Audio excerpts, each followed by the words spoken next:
लेकिन इन्होंने कहीं ना कहीं नीतीश कुमार की जो बड़ी बेइज्जती होने से बचा लिया। इन्होंने ऐसा कोई बयान नहीं दिया जिसकी वजह से नीतीश कुमार को तकलीफ हो सके। तो उस केस में सुनील सिंह जो कि बिस्कोमान के चेयरमैन है, आपको पता होगा, जिन्होंने प्याज सस्ता बेच रहे थे, उसके पहले उन्होंने सेब बिकवाया था। बाढ़ के दौरान वहां बहुत सारी सामग्रियां बिकी थी। बिस्कोमान में आपने देखा कैसे प्याज जब बहुत महंगा हो गया था तो बिस्कोमान में प्याज बेचा गया था। ये सब उनके माध्यम से ही हुआ था। देखिए, जो मूल वोटर है, जो कहीं ना कहीं आइडियोलॉजी भी पार्टी की होती है, लालू यादव गरीबों के मसीहा कहे जाते हैं। बिहार की राजनीति में वंचित शोषितों का वो चेहरा है और ये बातें कई बार मुखर होकर उनके विरोधी भी कहते रहे हैं। ऐसी परिस्थिति में लालू प्रसाद यादव की पार्टी में अल्पसंख्यक, अति पिछड़ा और कहीं ना कहीं जो अनुसूचित जाति है, इन सब का रिप्रेजेंटेशन भी बनता है और A to Z लालू ने डिलीवर भी करना तय कर लिया है। ऐसी परिस्थिति में लालू का ये जो मास्टर गेम है, ये कहीं ना कहीं बड़ा ही मुश्किल परिस्थिति पैदा कर देगा बिहार में एनडीए के लिए। सीटें तो ऑलरेडी एनडीए दबा रही है। अगर हम सीधे हिसाब से भी बात करते हैं तो 4 सीटें यानी 3 आरजेडी और 1 कांग्रेस की सीट तो छूट ही रही है नीतीश के हाथ से।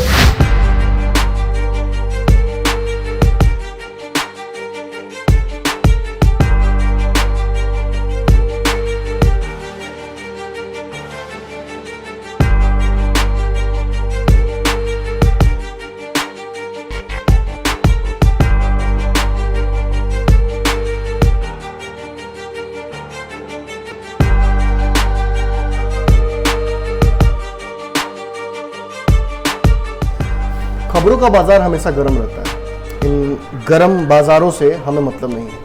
हम खबरों का बाजारीकरण नहीं करना चाहते। हम उन खबरों की तह तक पहुंचना चाहते हैं जिन खबरों की वजह से आपके जीवन पर असर पड़ता है। हम खबरों का पंचनामा करते हैं।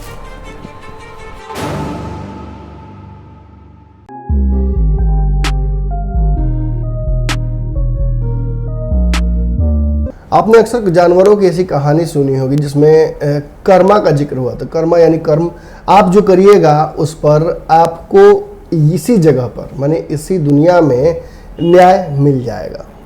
बचपन में मैंने कहानी पढ़ी थी, मैं थोड़ा सा उसको समझाने का प्रयास करूंगा। संदर्भ थोड़ा अलग होगा और उसके बाद फिर मैं आज अपना जो पंचनामा है उसे शुरू करूंगा। पंचनामा में क्या होता है, खबरों की छीड़फाड़ करता हूं और वो सत्य, नंगा सत्य आपके सामने प्रस्तुत करता हूं जो मेन स्ट्रीम मीडिया अपनी सहूलियत और स्वायत्ता के तहत छोड़ देती है। आज की कहानी बड़ी सिंपल है। बचपन में आपने भी पढ़ी होगी, हमने भी पढ़ा है। एक गांव में कुत्ता रहता था। काफ़ी दिनों तक उसे लोग खिलाते पिलाते रहते थे तो उसे खाना मिल जाया करता था। लेकिन उस गाँव में एक बार अकाल पड़ा। अकाल की वजह से गाँव वालों को खाने पीने की समस्या होने लगी। अब उस कुत्ते को भी समस्या हुई। लेकिन कुत्ता एक ऐसी जात है जो कि कुछ भी खाकर और कहीं से भी खाना का जुगाड़ करके अपना जीवन पाल पोस लेता है। लेकिन इस कुत्ते को समस्या ये हुई कि गांव में खाने पीने की कोई चीज़ें उपलब्ध नहीं हो पा रही थी। भटकता भटकता इस घर से उस घर, इस गली से उस गली, अलग अलग मोहल्लों में जाता था। एक दिन उस कुत्ते को एक कौवे के द्वारा गिराई गई एक हड्डी मिली। कुत्ते ने सोचा इस हड्डी को अगर उठाकर वो भाग जाए वहाँ से तो उसके खाने पीने का कुछ जुगाड़ हो सकता है। हालांकि हड्डी से कभी किसी का पेट नहीं भरता है। लेकिन कुत्ते ने उस हड्डी को वहाँ से उठाया और भाग निकला। आगे चल के कुत्ता एक जगह रुकता है और उस हड्डी को खाने का प्रयास करता है। लेकिन उस हड्डी में ऐसा कुछ होता ही नहीं है कि कुत्ता उसे खा सके। कुत्ता जैसे जैसे उस हड्डी को चबाता गया, जैसे जैसे भूख के मारे संतापित होकर वो उसे अपने लिए यूज़ करने लगा, तो वैसे वैसे उस कुत्ते को समझ में आया कि कहीं ना कहीं उसमें से रस निकल रहा है। अब हड्डी से रस कहाँ से निकल सकता है? कहीं ना कहीं कुत्ता या तो भ्रमित हो रहा था या वास्तविक तौर पर हड्डी से रस निकल रहा था। बहुत देर तक कुत्ते ने उस हड्डी को चबाया और जो रस निकल रहा था उससे अपना पेट भरा। जब बहुत देर बाद कुत्ते को ये रियलाइज़ होता है कि कहीं ना कहीं उसका पेट भर गया है, तब उस हड्डी को वो बाहर गिराता है। जब वो देखता है तो हड्डी वैसी की वैसी ही। थोड़ी देर बाद कुत्ते के मुंह से खून टपकने लगता है। कुत्ते को समझ में आ जाता है कि अब तक जिसे वो रस हड्डी से निकला हुआ समझ रहा था, वो दरअसल उसी के मुंह में हड्डी द्वारा जो आघात होने की वजह से चबाने की बार बार कोशिश करने से उसके मसूड़ों में हड्डी बार बार टकरा रही थी। और जैसा कि हड्डी का स्वभाव होता है, काफ़ी नुकीली चीज़ होती है और जिसको उसका बाहरी आवरण होता है वो बहुत मजबूत होता है। और कुत्ते ने उसे चबाने के क्रम में अपने मुंह को घायल कर लिया और कई जगहों से खून निकला और उसी खून को कुत्ता पीता गया। उसे लगा कि कहीं ना कहीं ये हड्डी से रस निकल रहा था और वो उसे पीता जा रहा था। बाद में कुत्ते की इसी कारण से मृत्यु हो गई। अब हम खबर की ओर आते हैं। इस खबर का इस कहानी से कोई लेना देना नहीं है। हो सकता है कि आप लोग किसी तरह से, आप लोग बहुत बुद्धिमान हैं, कहीं ना कहीं से जोड़ ही लेते हैं कड़ी, तो हो सकता है जोड़ लीजिए। चलिए शुरू करते हैं वो खबर जिस खबर के लिए आज इस पंचनामा के सेशन में आप आए हैं। थोड़ी देर ध्यान दीजिएगा इस तरफ। बिहार में जो चुनाव है विधानसभा के, उनका समय लगभग अब तय हो चुका है। इससे पहले सबकी नज़र जो बिहार एमएलसी चुनाव है, यानी कि कुल 29 सीटों का जो समीकरण मैंने कल आपको समझाया था, उससे पहले भी हमने समझाया है कि उसका समीकरण अब इस जगह आगे अटक गया है कि 8 जो निर्वाचित कोटे के, यानी 4 जो शिक्षक कोटे के हैं और 4 जो स्नातक कोटे के हैं, उनका चुनाव होना है। लेकिन फिलहाल 9 सीट, यानी कि 9 सीट जो विधायकों की संख्या बल पर चुने जाते हैं, उनका चुनाव होगा और उसकी डेट भी घोषणा कर दी गई है। इसमें समीकरण क्या है, इसमें समीकरण आपको समझना पड़ेगा। इसके अलावा भी 12 सीटें हैं जिनके बारे में कल हमने आपको समझाया था कि उसको लेकर राजद, आप कीजिएगा, भाजपा और जदयू के बीच में जबरदस्त टसन चल रहा है, क्योंकि इन सीटों पर सीधा प्रभाव नीतीश कुमार का होगा। यानी नीतीश कुमार राज्यपाल के मदद से इन 12 सीटों पर मनोनयन कर सकते हैं। तो भाजपा और कहीं ना कहीं जदयू आमने सामने उसमें होगी। लेकिन हम बात जिन 9 सीटों की कर रहे हैं जिनका चुनाव होना है सदन में, जो विधायकों की संख्या पर आधारित होकर लिया जाएगा, इन 9 सीटों का समीकरण फिलहाल क्या है। तो जिस तरह से आंकड़े हैं विधानसभा में, उस आंकड़े के तहत आरजेडी को 3 सीट, कांग्रेस के विधायकों की संख्या के हिसाब से उसे 1 सीट, जेडीयू के हिसाब से उसे 3 सीट और बीजेपी के हिसाब से उसे 2 सीट मिलने की संभावना पूरी तरह से तय है। अब इसमें अगर 19-20 हो जाता है, कोई विधायक अगर क्रॉस वोटिंग करता है या नेगेटिव वोटिंग करता है या एब्सेंट रहता है, तो उस परिस्थिति में हो सकता है कि ये जो आंकड़े हैं बदल जाए। लेकिन फिलहाल जो तय आंकड़े हैं सो यही लग रहे हैं। अब आपको थोड़ा पीछे जाना पड़ेगा, समझना पड़ेगा कि ये जो सीटों का समीकरण है ये एग्जैक्टली है कैसा। आपको पता होगा कि 2014 के पहले भाजपा और नीतीश कुमार एक साथ थे। इस दौरान कई लोग एमएलसी बने थे। भाजपा ने, हालांकि नीतीश कुमार ने तो 12 जो मनोनीत सीटें थी, मैंने कल बताया था आपको कि उसे रोक लिया था और इस बार भी वो वही करने जा रहे हैं। और यही कहीं ना कहीं सच्चिदानंद राय ने भी हमला किया था कि ये जो एमएलसी जो कोटे के, जो कहीं ना कहीं राज्यपाल के कोटे की हैं, मनोनयन कोटे की, इन्हें पहले ही स्पष्ट कर लेना चाहिए ताकि इस हिसाब से ही आगे चल के हम ये तय करेंगे कि कौन सीएम बनेगा, किस तरह का सीटों का बंटवारा होगा। लेकिन पेच वहां नहीं है। फिलहाल पेच फंसा हुआ है इन्हीं सीटों पर, और वो भी पेच फंस रहा है राजद की तरफ से। लालू यादव ने एक ऐसा गेम खेल दिया है जिसकी वजह से कहा जाए तो पूरी तरह से राजद ने ही एक गेम खेला है। लेकिन लालू प्रसाद यादव, क्योंकि वो चेहरा पीछे खड़े रहते हैं हमेशा, आज ही जो बैठक हुई है विधायक दल की और बाकी जो कार्यकारिणी की राजद की बैठक हुई है, उसमें भी निर्णय यही लिया गया है कि सारे डिसीजंस जो एमएलसी के चुनाव को लेकर भी है, प्रत्याशी कौन होंगे, किनको टिकट देना है, ये सब कुछ तय करेंगे लालू प्रसाद यादव। अब लालू प्रसाद यादव के दिमाग में क्या चल रहा है ये बात समझ पाना इतना आसान नहीं होगा, लेकिन हमारे सूत्रों ने हमें एग्जैक्टली वो खबर पहुंचा दी है जो आप जानिएगा तो आपको समझ में आ जाएगा कि आखिर राजद के दिमाग में और लालू के दिमाग में चल क्या रहा है। लेकिन उससे पहले आपको एक चीज समझना पड़ेगा। ये जो 9 सीटें हैं जिनको लेकर चुनाव होने वाला है, इनमें 6 सीटें जदयू की थी और 3 सीटें भाजपा की थी। यानी ये पूरा का पूरा 9 सीट एनडीए के पाले का है। यानी कि अगर हम आंकड़े के हिसाब से देखते हैं तो केवल 5 सीटों पर जदयू और भाजपा दोनों मिलकर इस बार जीत पाएंगी विधायक की संख्या के आधार पर, और बची हुई 4 सीटें महागठबंधन यानी कांग्रेस और आरजेडी की तरफ जाने तय लग रही हैं। तो इस हिसाब से 9 में से 4 का घाटा तो बिल्कुल तय लग रहा है, और ये घाटा बढ़ भी सकता है अगर क्रॉस वोटिंग हो जाए तो इस हिसाब से तो एक बड़ा कहीं ना कहीं एनडीए को घाटा होने वाला है। अब यही कहीं ना कहीं एक और पेच फंसा हुआ है।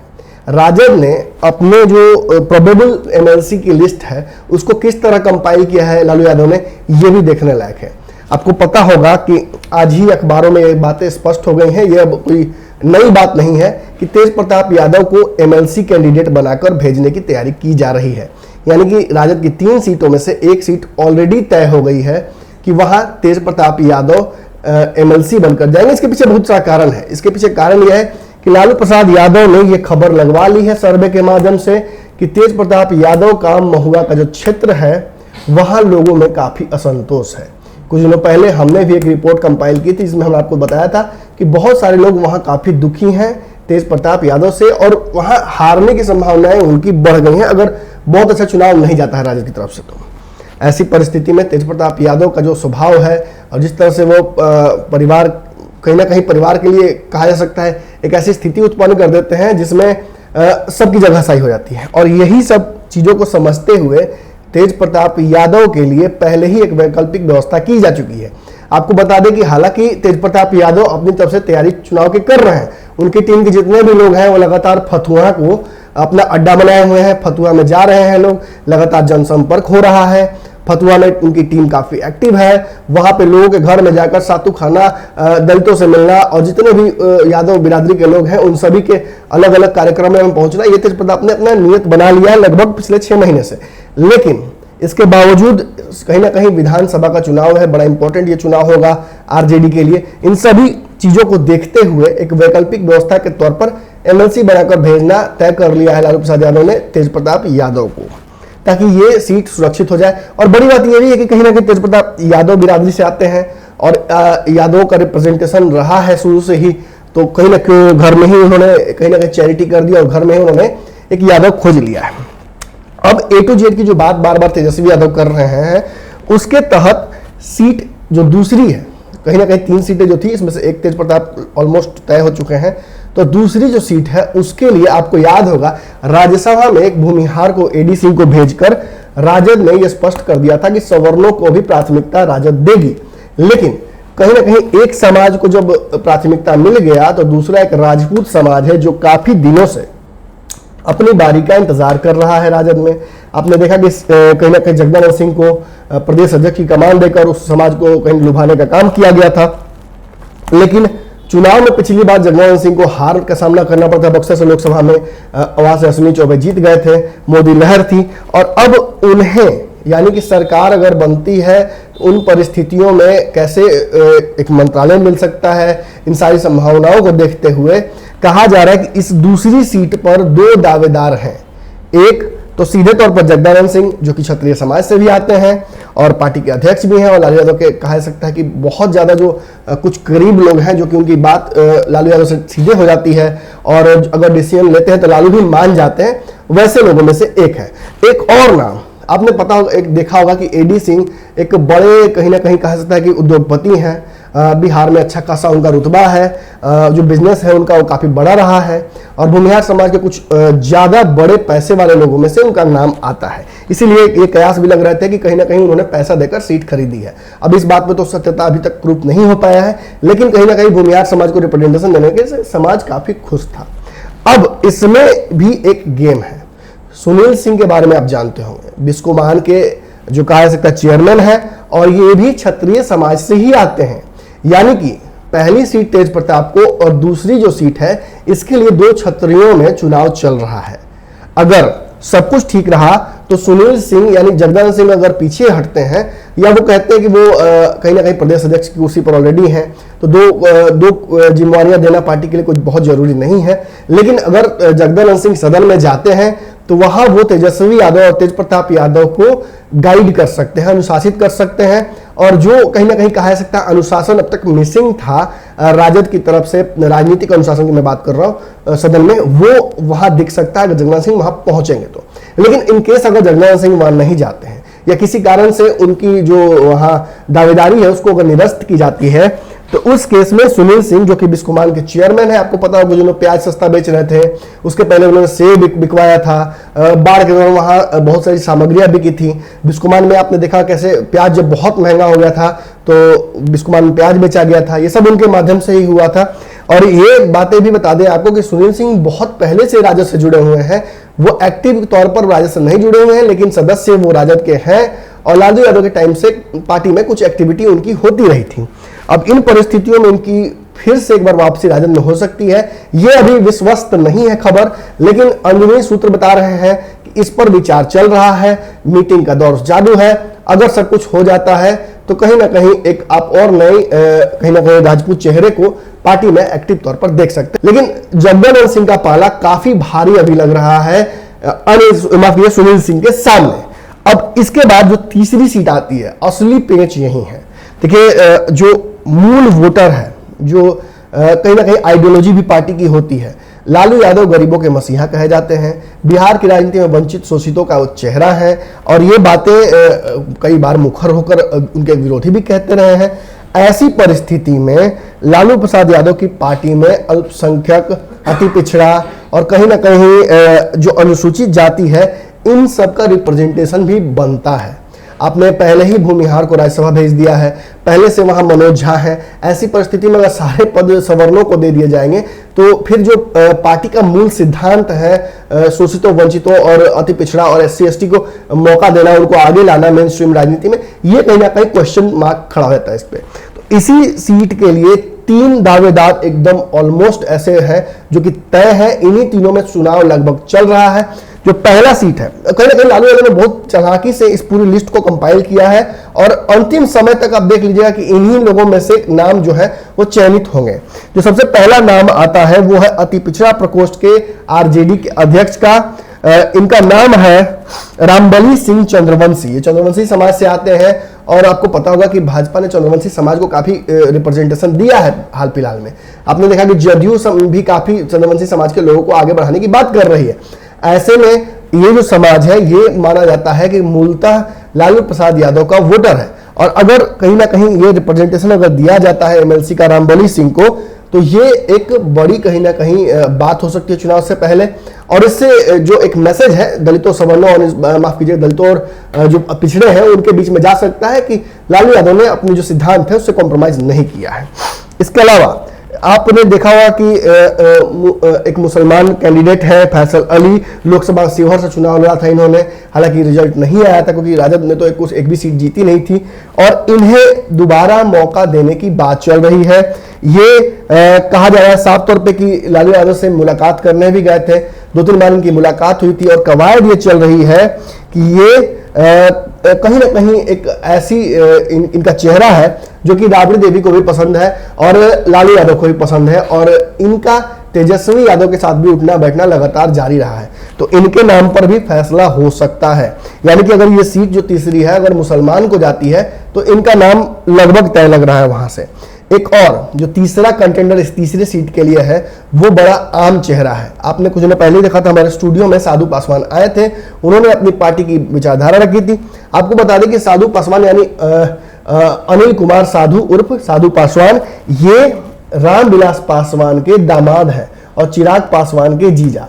ये लालू माफ कीजिएगा, इनका जो विवाह हुआ है वो रामविलास पासवान की पहली पत्नी की पुत्री से हुआ है, यानी कि ये रामविलास पासवान के ही परिवार के हैं, लेकिन अनबन की वजह से, राजनीतिक विचारधाराओं की वजह से, और कहीं ना कहीं कहा जा सकता है कि रिप्रेजेंटेशन भी रामविलास पासवान ने नहीं दिया था। ये इच्छुक थे हाजीपुर से चुनाव लड़ने के, लेकिन उन्होंने अपने भाई को चुनाव वहां से लड़वाया, और उस परिस्थिति में इन्होंने राजद का दामन थाम लिया। बाद में अनुसूचित जाति प्रकोष्ठ का इनको जिम्मेवारी भी दे दिया लालू यादव ने, और अब तेजस्वी यादव के साथ ये काफी एक्टिवली नजर आते हैं।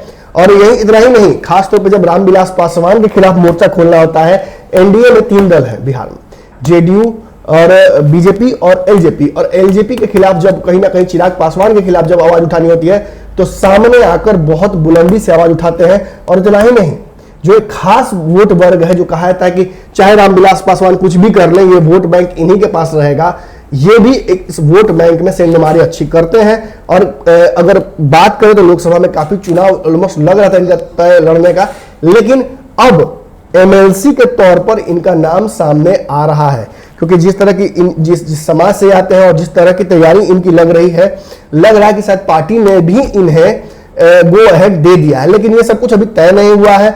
अंतिम जो निर्णय है इन सभी पर लालू प्रसाद यादव को ही लेना है, और वहीं आकर मामला ये फाइनली रुकेगा। इसके अलावा 2 कैंडिडेट्स ऐसे हैं जो इन 3 की लिस्ट में, इन 3 जो अलग अलग समाज के लोगों को दिया जा रहा है रिप्रेजेंटेशन, यादव, क्षत्रिय और अल्पसंख्यक या पिछड़ा, इन सभी में से और 2 चेहरे हैं जो आपको याद होंगे। एक है तनवीर हसन का, जो बेगूसराय से चुनाव लड़े थे कहीं ना कहीं गिरिराज सिंह के खिलाफ और कन्हैया कुमार के खिलाफ। इनकी भी हार हुई थी, वहां से तीसरे नंबर पर आए थे। लेकिन जिस तरह से इन्होंने टक्कर दिया था और जिस तरह से पार्टी के ऊंचे पद पर आते हैं, कहा जाता है कि इनका और कहीं ना कहीं जगदानंद सिंह का बराबर का ओहदा है लालू यादव की नजर में। इस हिसाब से इन्हें भी एमएलसी बनाकर भेजा जाएगा।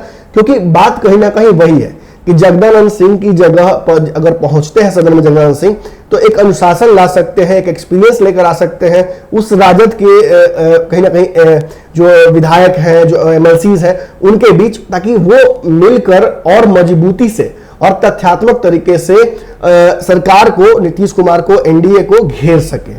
तो वो काम ये तनवीर हसन भी कर सकते हैं। इनके अलावा एक नाम आपको पता होगा, कुछ दिनों पहले ही जेडीयू के एक एमएलसी थे जिनका टर्म खत्म हुआ है, वो तेजस्वी यादव के साथ मिले थे और जाकर उन्होंने ज्वाइन किया था राजद, जिसके बाद ये भी कहा जाने लगा कि अंतिम जो कहा जाता है 1-2 कुछ % जो वोटर्स रह गए हैं मुसलमान समाज के नीतीश कुमार के साथ, वो भी छटकना शुरू कर देंगे। और ये इकबाल अंसारी है, जावेद इकबाल अंसारी, ये नीतीश कुमार के एमएलसी थे, इनको मौका दोबारा नहीं मिलना था, ये तय लग रहा था। लालू यादव से मुलाकात इन्होंने भी जाकर कई बार किया है, इसलिए इनको पार्टी ने पीछे बिठा दिया था और इसलिए ये इनको यहां से हटना पड़ेगा, क्योंकि बलियारी ऑलरेडी जेडीयू में है, बलियारी एमएलसी है और उनका जिस तरह का टर्म नीतीश कुमार के साथ है उसमें कोई कमजोरी नहीं बनी है। हालांकि जो पूरा एनआरसी और सीएए का जो विरोध शुरू हुआ था उसमें इनको भी खोजा जा रहा था, लेकिन इन्होंने कहीं ना कहीं नीतीश कुमार की जो बड़ी बेइज्जती होने से बचा लिया। इन्होंने ऐसा कोई बयान नहीं दिया जिसकी वजह से नीतीश कुमार को तकलीफ हो सके। और वहीं अगर हम करें तो जावेद इकबाल अंसारी काफी मुलाकात कर रहे थे, इस दौरान जनसंपर्क भी कर रहे थे और जो ओपनली कहा जा सकता है कि वो विरोध कर रहे थे सीए और एनआरसी का। इन परिस्थितियों में इकबाल अंसारी का नंबर बढ़ सकता है और ये जो बाकी कैंडिडेट्स है, चाहे रामबली सिंह चंद्रवंशी हो, फैसल अली हो, साधु पासवान हो, इन सभी की जगह इनका नाम आगे बढ़ सकता है। देखिए ऑब्वियसली चुनाव से पहले ही ज्वाइन किया है इन्होंने आरजेडी, तो एक बात तो बिल्कुल तय लग रही है कि एमएलसी का चुनाव है, एमएलसी पद से हटे हैं, जदयू से राजद में आए हैं, तो हो सकता है कि पहले से ही सेटिंग इनकी हो गई हो। लेकिन इन सभी पर मैं फिर कहूंगा अंतिम मुहर लालू यादव की ही लगेगी। A to Z की बात हुई थी और A to Z लालू ने डिलीवर भी करना तय कर लिया है। ऐसी परिस्थिति में लालू का ये जो मास्टर गेम है, ये कहीं ना कहीं बड़ा ही मुश्किल परिस्थिति पैदा कर देगा बिहार में एनडीए के लिए। सीटें तो ऑलरेडी एनडीए गंवा रही है। अगर हम सीधे हिसाब से भी बात करते हैं तो 4 सीटें यानी 3 आरजेडी और 1 कांग्रेस की सीट तो छूटे ही रही है नीतीश के हाथ से। और ऐसी परिस्थिति में नीतीश कुमार जो 12 सीटें उनके पास हैं उन पर अपना फोकस बढ़ाएंगे। जो 8 सीटें हैं कहीं ना कहीं स्नातक और शिक्षक कोटे की, उन सीटों पर भी नजर नीतीश कुमार की रहेगी। लेकिन बताया जा रहा है कि नीरज कुमार का प्रमोशन हो सकता है, उन्हें डायरेक्ट मनोनीत किया जा सकता है। ऐसे ही कहीं ना कहीं अशोक चौधरी भी है, ऐसे ही कई और लोग भी हैं। तो इस हिसाब से सामंजस्य बैठा पाना नीतीश कुमार के लिए बहुत मुश्किल होगा, क्योंकि कहीं ना कहीं भाजपा ने पहले ही ये सिक्का डाल दिया है कि अगर 12 सीटों में भी हिसाब किताब हो जाता तो ज्यादा सही रहता, क्योंकि आने वाले वक्त में चुनाव की बात होगी, फिर पोस्ट पोल अलायंसेस की बात भी हो सकती है। और अगर हम एक साथ हैं तो फिर बांट लेने में, बराबर बराबर कर लेने में और बातचीत कर लेने में दिक्कत क्या है। तो चलिए आज का पंचनामा समाप्त होता है। आपने समझ लिया कि किस तरह का गणित है वो आने वाले एमएलसी चुनाव में होने जा रहा है और कौन से वो कैंडिडेट है A to Z जिनकी कहीं ना कहीं दावेदारी इस बार बन रही है। ऑलमोस्ट इन्हीं में से आप देखिएगा कि 3 चेहरे फाइनल होंगे और इन चेहरों को चुनने के लिए कांग्रेस और कहीं ना कहीं राजद के जो सिपाही हैं, जो विधायक हैं, वो उतरेंगे। और अगर क्रॉस वोटिंग नहीं होती है तो राजद और कांग्रेस मिलकर 4 सीटें तो जीत ही रही है। अब बहुत जल्दी हम पता करना चाहेंगे, कांग्रेस खुद में से भी अंदरूनी सूत्रों को अपने लगा दिया है काम पर, कि पता करके वो बताए कि आखिर कांग्रेस की तरफ से किसका नाम एमएलसी के लिए चुना जा रहा है। साथ ही साथ हम एनडीए पर भी अपनी नजर रखेंगे। लगातार बाबा को बता रहे हैं कि एनडीए में किन लोगों का नाम चयनित किया जा रहा है। जदयू की तरफ से कहा जा रहा है कि विजय मिश्र जो कि जिनके पुत्र हैं वो चले गए हैं, कांग्रेस में पिछली बार चुनाव भी लड़े थे, हार गए थे। तो इन परिस्थितियों में कहीं ना कहीं विजय मिश्र का भी दोबारा जदयू की तरफ से आगे बढ़ना संभव नहीं लग रहा है। तो एक ब्राह्मण चेहरा का भी वहां वैकेंट हो गया है। इन सभी पर नजर हमारी रहेगी। आपकी नजर भारत लाइव पर होनी चाहिए और पंचनामा का आज का एपिसोड आपको कैसा लगा जरूर बताइएगा। खबरें लगातार जारी हैं, इन खबरों को प्राप्त करने के लिए चैनल को सब्सक्राइब कर लीजिए और बेल आइकन दबाइएगा ना, तो मेरे से रोज मुलाकात होगी। धन्यवाद। बढ़ाएं अपना कदम सक्सेस की ओर शिखर करियर इंस्टीट्यूट के साथ। शिखर करियर इंस्टीट्यूट पूर्वी भारत में एकमात्र कोचिंग संस्थान जो एक्सक्लूसिवली है मेडिकल एंट्रेंस एग्जाम के लिए।